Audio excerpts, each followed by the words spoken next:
a quand même beaucoup de footballeurs qui viennent de milieux populaires, tout simplement parce que le football est le premier sport mondial en quelque sorte, que sa pratique nécessite peu de capitaux, à la fois corporels et matériels, c'est-à-dire qu'en gros, vous n'avez pas besoin d'être grand, costaud forcément, vous n'avez pas besoin d'avoir tout un équipement incroyable. Le sport-spectacle aussi traduit une forme de méritocratie plus importante. On va mettre beaucoup plus en avant des formes de parcours ascensionnels qui montent vers le haut. On va mettre souvent en exergue les gens qui viennent des classes les plus populaires, qui ont réussi à remonter la pente très rapidement grâce au sport, parce que le sport justement doit traduire une valeur sociale qui est la méritocratie. Alors c'est pour ça qu'on va mettre beaucoup plus en avant le fait que certaines stars viennent de milieux populaires. D'un point de vue statistique quand même si globalement ils viennent effectivement des classes forcément les plus basses, parce que les gens des catégories supérieures pratiquent d'autres sports qui sont plus en accord avec leurs valeurs sociales. On va souvent par exemple voir des sports extrêmes ou des sports avec un fort capital. Déjà, les sports qui demandent un matériel onéreux vont être pratiqués majoritairement par des gens qui ont des moyens.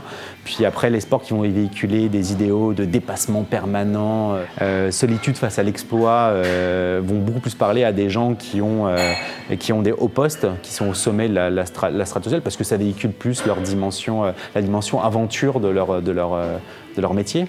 Si on s'intéresse souvent au sport de montagne, à l'alpinisme, mais après même au ski ou autre, on voit souvent, alors ça c'est un sociologue français qui s'appelle Christian Piociello, qui a travaillé sur une espèce de champ social où il plaçait les sports en fonction des catégories socio-professionnelles, et on voyait que par exemple les sports extrêmes les sports d'hiver étaient beaucoup plus pratiqués par les catégories supérieures de la population, parce que le coût est important, mais aussi parce que la pratique de ce sport véhicule une émotion qui est proche de celle ressentie au travail, qui est proche de celle des meneurs en quelque sorte. D'ailleurs, c'est pas anodin si le président de la République utilisait les premiers de cordée. Par exemple, l'analogie avec la montagne est très significative, parce que justement, les premiers de cordée, ça fait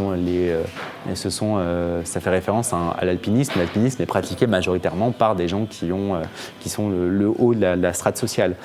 Mais après, pour en revenir à cette question des milieux populaires, il faut savoir que plus vous êtes positionné en bas de l'échelle sociale, moins vous pratiquez déjà de sport. La pratique sportive est extrêmement liée au cursus scolaire. Travailler et pratiquer un sport à côté, c'est quand même ça peut être parfois opposé, et ça peut porter préjudice. Donc vous êtes moins armé. Et puis après, vous avez aussi un entourage qui est beaucoup plus vulnérable socialement, qui fait qu'elle ne va pas vous aider aussi à répondre aux exigences que le sport va vouloir de vous. Donc effectivement, vous avez des parcours assez incroyables, des gens qui arrivent aussi à sortir du lot.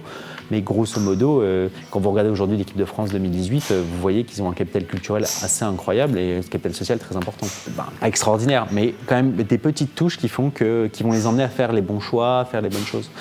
Paul Pogba, par exemple, vient d'un milieu très populaire, certes, mais il bénéficie quand même d'un entourage qui aussi connaît le milieu du football, donc qui va mieux le guider, qui va aussi mieux Donc voilà, c'est ces petites touches-là, ces petites ressources qui font qu'on va être amené à faire les bons choix, à ne pas faire les mauvais choix de carrière, à être concentré sur la pratique.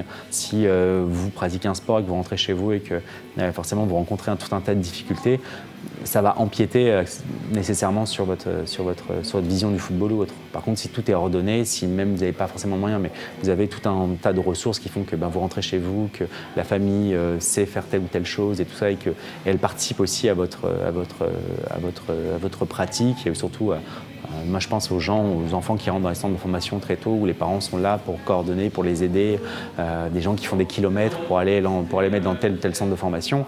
Voilà, ça quand même demande du temps, de l'investissement ou autre. Si vous devez avoir un travail pour nourrir votre famille, vous ne pouvez pas emmener votre enfant à l'autre bout de la France pour le faire passer des tests. Donc c'est aussi, c'est aussi des profils particuliers, et c'est pas souvent la dernière couche, c'est vraiment parfois les couches, même dans les milieux populaires, les plus élevées. Eh les mecs, vous cognez sur des plus petits que vous?